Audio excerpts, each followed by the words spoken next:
Alhamdulillahilladzi anzala sakinata fi qulubil mu'minin liyazdadu imanan ma'a imanihim. Asyhadu an la ilaha illallah wahdahu la syarika wa asyhadu anna Muhammadan abduhu wa rasuluhu sallallahu alaihi wasallam la nabiyya ba'd. Yang sama-sama kita hormati Bapak pengurus beserta perangkat dan jajarannya, bapak-bapak, alim ulama, tokoh masyarakat, dan juga ibu-ibu kami, serta nama yang termulia di sisi Allah, kaum muslimin, kaum muslimat, sidang jemaah tarawih yang dimuliakan oleh Allah. Pertama-tama marilah kita senantiasa mempersembahkan segenap rasa puji dan rasa syukur kita di hadirat Allah Subhanahu wa Ta'ala atas segala rahmat dan nikmat yang telah Allah berikan kepada kita.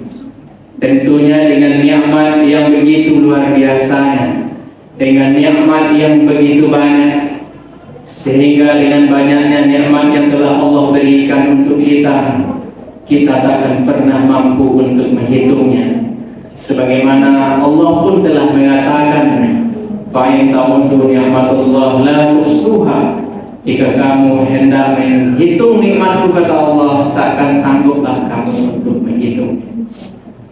Demikian pula kalau kita kutip dari perkataan Nabiullah Daud alaihi salam, beliau pun mengatakan, sekiranya pada setiap helai rambut yang ada di atas kepala kita itu masing-masing memiliki 2 lidah, betapa banyaknya. Nah, masing-masing lidah itu berzikir, bertasbih, bertahmid kepada Allah pada pagi, pada siang, sampai kepada malam hari. Namun itu belum mampu untuk menebus satu kenikmatan. Begitulah luar biasanya nikmat yang Allah berikan untuk kelangsungan hidup kita. Mudah-mudahan kita selalu menjadi hamba yang pandai bersyukur atas nikmat yang telah Allah berikan untuk kita. Kemudian salawat dan salam tidaklah lupa kita hadiahkan teruntuk junjungan kita yakni Nabi Muhammad sallallahu alaihi wasallam. Allahumma salli ala Muhammad wa ala ali Muhammad. Bapak-bapak, ibu-ibu jemaah tarawih yang dimuliakan oleh Allah. Adapun judul ceramah kita pada malam hari ini kita beri judul dengan perkataan malaikat Jibril dan aminnya Rasulullah sallallahu alaihi wasallam. Bapak Ibu yang dimuliakan oleh Allah, alhamdulillah, suatu nikmat yang terbesar sekaligus anugerah yang terindah yang Allah berikan untuk kita. Bahkan dalam keadaan beriman, dalam keadaan sehat walafiat, Allah perkenankan kita berjumpa kembali dengan bulan yang istimewa, dengan bulan yang mulia, dengan bulan yang spesial, yaitu bulan suci Ramadan. Bulan Ramadan disebut sebagai bulan yang istimewa.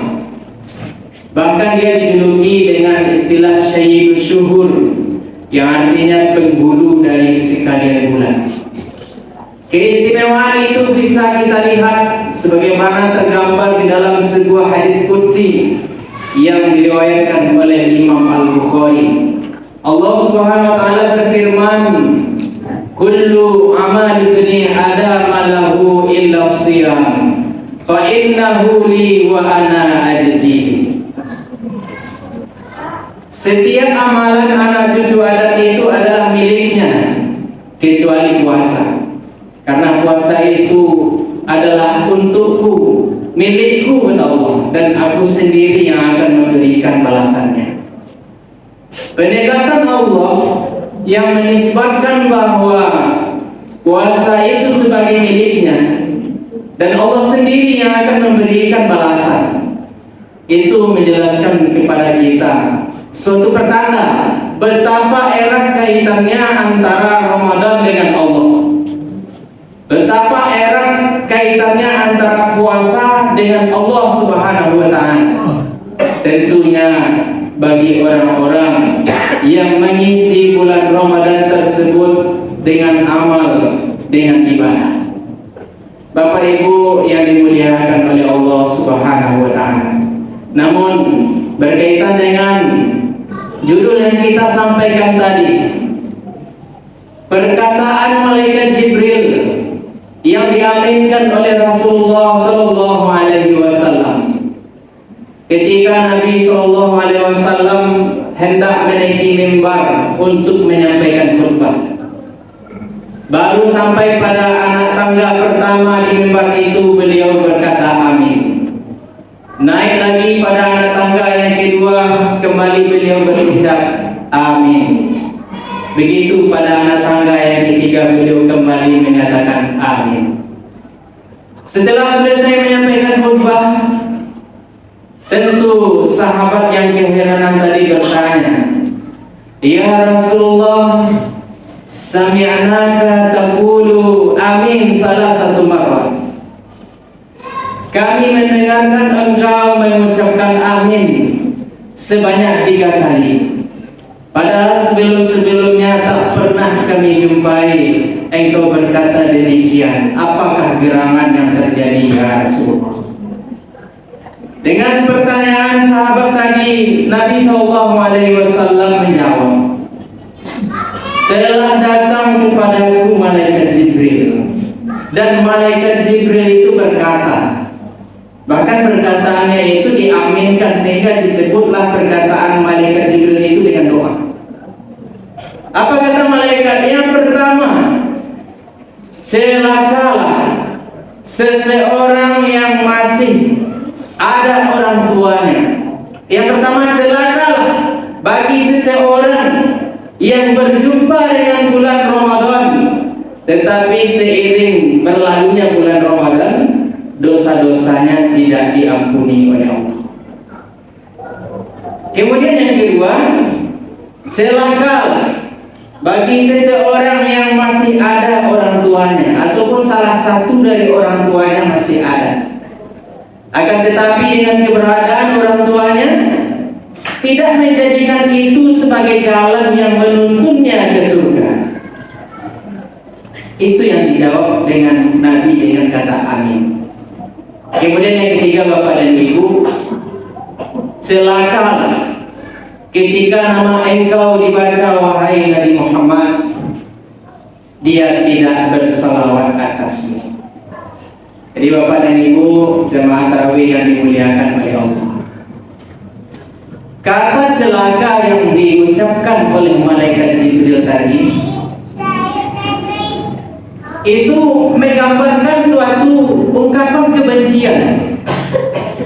kebencian kepada orang-orang yang lalai terhadap bulan yang dimuliakan oleh Allah Subhanahu wa Ta'ala, yaitu bulan Ramadan. Kemudian yang kedua, ungkapan kebencian kepada orang yang etikanya buruk terhadap sosok yang dimuliakan oleh Allah Subhanahu wa Ta'ala. Dialah orang tua dan baginda Nabi sallallahu alaihi wasallam. Bapak Ibu yang dimuliakan oleh Allah Subhanahu wa Ta'ala. Yang pertama tadi, celakalah bagi seseorang yang berjumpa dengan bulan Ramadan, akan tetapi seiring berlalunya bulan Ramadan, dosa-dosanya tidak diampuni oleh Allah. Kenapa? Karena Allah hadirkan Ramadan kepada kita. Bahkan tadi kita sebut sebagai nikmat yang terbesar, anugerah terindah, sebagai momentum untuk meminta ampunan kepada Allah Subhanahu wa Ta'ala terhadap dosa dan kesalahan kita. Dosa yang sekarang maupun dosa yang telah lampau. Dosa yang secara tidak sengaja kita perbuat, secara tidak sadar kita telah terjatuh ke dalam perbuatan dosa. karena atas nama sebagai manusia biasa Bapak dan Ibu, kita tak akan terlepas dari yang namanya khilaf, tak terlepas dari yang namanya salah, bahkan tak terlepas dari yang namanya dosa. Atas nama manusia berpotensi untuk berbuat dosa. Siapapun orangnya, jangan pandang latar belakangnya, tetapi pandanglah dari sisi manusianya, bahwa manusia itu berpotensi untuk berbuat dosa. Maka Allah hadirkan Ramadan sebagai sarana untuk meminta ampunan kepada Allah Subhanahu wa Ta'ala. Bahkan oleh anak kita tadi telah disampaikan hadis yang sahih yang diriwayatkan oleh Imam Bukhari dan Muslim, Asy-Syaikhaini. Man shoma Ramadhana imanan wa ihtisaban ghufira lahu ma taqaddama min dzambi. Satu redaksi hadis lagi, man qama Ramadhana imanan wa ihtisaban ghufira lahu ma taqaddama min dzambi. Barang siapa yang berpuasa, barang siapa yang mendirikan malam Ramadan dengan penuh perhitungan, dengan penuh keimanan, niscaya Allah akan ampuni dosa-dosanya yang telah berlalu. Maka dengan hadirnya Ramadan kepada kita memberikan peluang yang sebesar-besarnya kepada kita Bapak dan Ibu untuk sarana meminta ampunan kepada Allah Subhanahu wa Ta'ala. Sebesar apapun kesalahan kita, sebanyak apapun dosa kita, ketika kita datang kepada Allah, bertobat kepada Allah, meskipun kita membawa dosa sebesar gunung, yang nyatanya ampunan Allah lebih besar daripada itu. Bapak Ibu jemaah tarawih yang dimuliakan oleh Allah Subhanahu wa Ta'ala. Yang kedua, itu mengandung makna kita harus memuliakan orang tua kita. Kita harus berbakti kepada kedua orang tua kita. Perintah berbakti kepada orang tua seiring dengan perintah tauhid, perintah berakidah. Allah katakan, wa qala rabbuka alla ta'budu illa iyyahu wa bil walidayni ihsana. Dan Tuhanmu telah memerintahkan kepadamu agar kamu janganlah menyembah selain Dia, dan berbuat ihsanlah, berbuat baiklah, berbaktilah kepada kedua orang tua. Imma yablughanna 'indaka al-kibara ahaduhuma aw kilahuma. Apabila salah satu atau keduanya telah berumur lanjut dalam pemeliharaan. Kalau orang tua kita Bapak dan Ibu yang telah berusia lanjut atau lansia, itu di dalam Al-Quran disebut dengan kata arzali umur, artinya umur yang lemah. Lemah secara fisik, lemah secara mental, lemah secara ingatan. Buktinya apa? Pandangan yang tak mulai jelas. Begitupun dengan pendengaran beliau, bahkan dengan ingatan beliau. Terkadang terhadap pertanyaan yang sama yang beliau tanyakan, baru selesai ditanyakan, tidak lama setelah itu diulang kembali persis pertanyaan yang sama. Apakah kita menyatakan orang tua kita itu sudah pikun? Kalaupun beliau pikun Bapak dan Ibu, kata Allah, beliau demikian karena pemeliharaanmu, maka sekali jangan kamu bentak. Muliakanlah orang tua. Bapak Ibu yang dimuliakan oleh Allah Subhanahu wa Ta'ala. Kalau kita lihat anak-anak belajar berbicara, Bapak Ibu, anak balita mulai belajar berbicara, itu tidak ada yang tepat yang dia sebut. Tak ada yang guru yang sabut di Bapak Ibu. Tapi apakah pernah orang tua membentaknya karena perkataannya tak jelas? Tidak. Terkadang justru bangga orang tuanya anaknya lah mulai mengenal bentak. Tak pernah dia bosan mengajari cara berbicara, memperkenalkan benda. Tetapi suatu ketika nanti Bapak dan Ibu, orang tua kita yang arzali umur, Yang bertanya itu setelah itu lagi bertanya hal yang sama, apakah kita akan bentak? Wala tanharhuma wa qul lahuma qawlan karima. Jangan bentak, akan tetapi katakanlah kepadanya perkataan yang mulia. Bapak Ibu jamaah tarawih yang dimuliakan oleh Allah. Suatu ketika Nabi Shallallahu Alaihi Wasallam dan para sahabat hendak pergi berperang. Datanglah seorang sahabat yang bernama Jahimah. Dia minta izin kepada Rasulullah. Ya Rasulullah, saya kuat. Buktinya yang bermuda kuat. Saya ingin pergi berjihad bersama engkau dan sahabat yang lain ya Rasulullah. Izinkan saya untuk pergi. Apa jawaban pertanyaan Nabi kepada Jahimah ketika itu Bapak dan Ibu? Apakah kamu masih memiliki orang tua? Apakah kamu masih memiliki ibu? Jawabannya masih ya Rasulullah. Kalau begitu tak boleh pergi. Pulang kamu rawat orang tuamu dengan baik, berbakti kepadanya. Itu telah sama pahalanya yang berjihad. Telah sama pahalanya dengan berperang menegakkan agama Allah. Begitulah Allah memuliakan orang tua. Bapak dan Ibu yang dimuliakan oleh Allah. Setelah itu ada lagi pertanyaan dari sahabat yang lain, Bapak Ibu. Ya Rasulullah, dahulu ketika orang tuaku masih ada, belum sempat aku berbuat baik kepadanya. Belum sempat aku berbakti, mengabdi kepadanya, belum ada ya Rasulullah. Tapi sekarang mereka telah tiada kedua-duanya. Masih bisakah saya berbakti kepadanya ya Rasulullah? Jawaban Rasulullah saat itu, tentu bisa. Yang pertama, dengan senantiasa mendoakan orang tua kita. Sehabis sholat, doakanlah kedua orang tua. Kemudian dengan apa lagi? Ketika kita diberikan oleh Allah kelebihan harta, kelebihan rezeki, berinfaklah, bersedekahlah. Apalagi dengan momentum Ramadan kali ini. Bantulah orang-orang yang membutuhkan, fakir miskin, anak yatim, orang-orang duafa, anak-anak yang baik sekolah. Lah cari-cari sepatunya Bapak dan Ibu, mungkin yang belum mampu untuk beli sepatu baru, bantu. Niatkanlah pahalanya untuk orang tua. Itu bentuk bakti seorang anak kepada orang tua. Dan bisa kadang melihat Bapak dan Ibu di papan-papan donatur masjid musola, terkadang ada nama almarhum tertulis.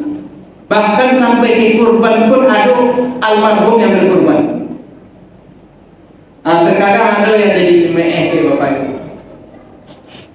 Padahal itu adalah bentuk kebaktian anak untuk orang tua yang telah meninggal.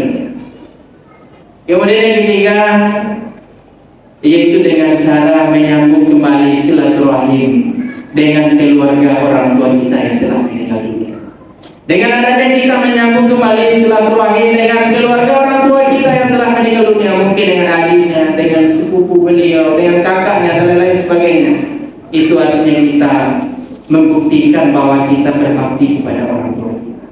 Bapak Ibu yang dimuliakan oleh Allah, kemudian apa yang diaminkan oleh Rasulullah tadi, yaitu ketika nama Nabi dibacakan, kemudian dia tidak berselawat atas engkau wahai Muhammad, celaka orang seperti itu. Amin.